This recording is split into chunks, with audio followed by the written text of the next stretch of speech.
Hello everyone, welcome back to Unacademy items. Myself Paras Thakur and चलिए start करते हैं आज के discussion van't Hoff factor. 5 minute में पूरा टॉपिक रिवाइज करेंगे, अच्छे से समझेंगे इसमें क्या क्या होता है क्या क्या नहीं होता। देखिए, वेंट ऑफ फैक्टर इस्तेमाल करने की हमें ज़रूरत पड़ती क्यों है?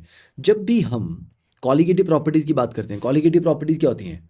जो नंबर ऑफ पार्टिकल्स पे डिपेंड करती हैं। अब मान लीजिए मैंने 100 पार्टिकल पानी में डिसॉल्व किए, पर पानी में जाते ही वो टूट गए, डिसोशिएट हो गए और 100 के बन गए 200। तो मैं कॉलिगेटिव प्रॉपर्टीज जो सोच के चला हूँ कि यार मैंने 100 पार्टिकल्स डाले थे, 100 के अकॉर्डिंग आंसर आएगा, बट पार्टिकल तो डबल हो गए, तो मेरा जो कॉलिगेटिव प्रॉपर्टी का आंसर आएगा वो डबल आएगा। ठीक है, तो ऐसे टाइम पे वो जो डबल होगी ना वैल्यू, आपने जो एक्सपेक्ट किया था वो एक्स था, पर जो आंसर आ रहा है वो 2x आ रहा है, तो आपको 2 से मल्टीप्लाई करना पड़ा ना उसको, मतलब अपने एक्सपेक्टेशन और रियलिटी को मैच करने के लिए। तो वहां पे हम वेंट हॉफ फैक्टर इस्तेमाल करते हैं। तो इस केस में वेंट हॉफ फैक्टर आपका 2 हो जाएगा, क्योंकि आपको एक्सपेक्टेड वैल्यू और एक्चुअल वैल्यू को मैच करने के लिए क्या करना पड़ेगा? 2 नंबर से मल्टीप्लाई करना पड़ेगा। तो वेंट हॉफ फैक्टर कब यूज करेंगे? जब भी पार्टिकल्स सॉल्यूशन में जाने पे या तो एसोसिएट कर जाए या डिसोशिएट कर जाए।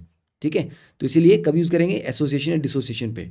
तो आई का फॉर्मूला है 1+n-1 इंटू अल्फा। अल्फा आपका डिग्री ऑफ एसोसिएशन भी हो सकता है, डिग्री ऑफ डिसोसिएशन भी हो सकता है। और बेटा एन क्या होता है? एन होता है कितने पार्टिकल्स एक सिंगल पार्टिकल से जनरेट हुए।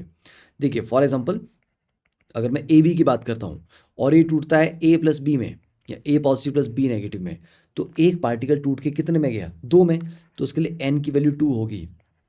अगर मैं ए बी 2 लेता हूँ और मान लीजिए ये A two positive plus 2b negative में टूटता है, तो एक पार्टिकल टूट के 3 पार्टिकल बना रहा है, तो एन की वैल्यू 3 आ जाएगी।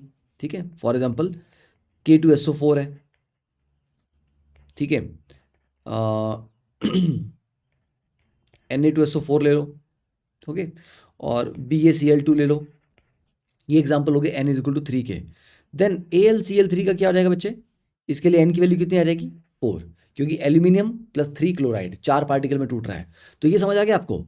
जब एक पार्टिकल n पार्टिकल्स में टूटता है तो वो आपका n की वैल्यू होती है। तो ये तो हो गया फॉर डिसोसिएशन, फॉर डिसोसिएशन। ठीक है, अब अगर हम एसोसिएशन की बात करें, मान लीजिए 2 पार्टिकल मिलके डाइमर बना रहे हैं, जैसे 2 पार्टिकल मिलके जुड़ के 2a से A2 बन गया, तो इसको डाइमराइजेशन बोलते हैं। तो बेटा 2 पार्टिकल से एक बन रहा है, एक से कितना बनेगा? हाफ। तो इसके लिए n की वैल्यू कितनी है? हाफ। ठीक है, अगर 3 पार्टिकल मिलके ट्राइमर बना रहे हैं, तो 3 से एक बन रहा है, एक से कितना बनेगा?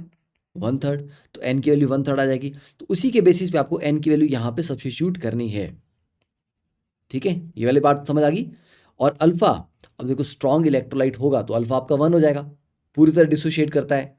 बट वीक इलेक्ट्रोलाइट होगा तो वहां पर आपको अल्फा की वैल्यू गिवन होगी या फिर अननोन होगी, वो आपको फाइंड आउट करनी है। तो ये हो गया आपका वेंट ऑफ फैक्टर निकालने का तरीका। अब आई किसके बराबर होता है? देखिए आई होता है बेटा आपका एक्सपेरिमेंटल वैल्यू। आपके पास कॉलिगेटिव प्रॉपर्टी की 2 वैल्यू आती हैं, एक एक्सपेक्टेड, जो आपने थ्योरी के अकॉर्डिंग एक्सपेक्ट किया था, उम्मीद लगा के बैठे थे, और एक होता है एक्सपेरिमेंटल या एक्चुअल वैल्यू। तो आई यहां पे आ जाएगा आपका, दिस इज एक्सपेरिमेंटल बोल लीजिए उसको, या एक्चुअल बोल दीजिए, actual value of colligative property divide by expected बोल दीजिए या थ्योरेटिकल बोल दीजिए।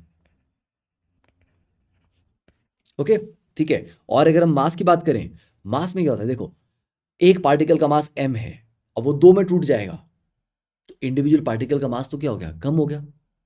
नंबर ऑफ पार्टिकल्स बढ़ गए, कॉलिगेटिव प्रॉपर्टी बढ़ गई, पर अब इंडिविजुअल पार्टिकल का मास कम हो गया। तो बेटा जब जब कॉलिगेटिव प्रॉपर्टी बढ़ती है, मास कम होता है। तो अगर कॉलिगेटिव प्रॉपर्टी में एक्सपेरिमेंटल अपॉन एक्सपेक्टेड था, तो मास में उल्टा हो जाएगा। ठीक है, यहां पे हो जाएगा आपका नॉर्मल मास, मतलब जो आपका एक्सपेक्टेड था। ठीक है, ये थ्योरेटिकल मास, उसको नॉर्मल मास भी बोलते हैं, नॉर्मल बोल दो या थ्योरेटिकल मास, डिवाइड बाय एब नॉर्मल बोल दीजिए, मतलब टूटने के बाद जो चेंज हुआ। ठीक है, या एक्चुअल मास जो पानी में जाने के बाद आया है।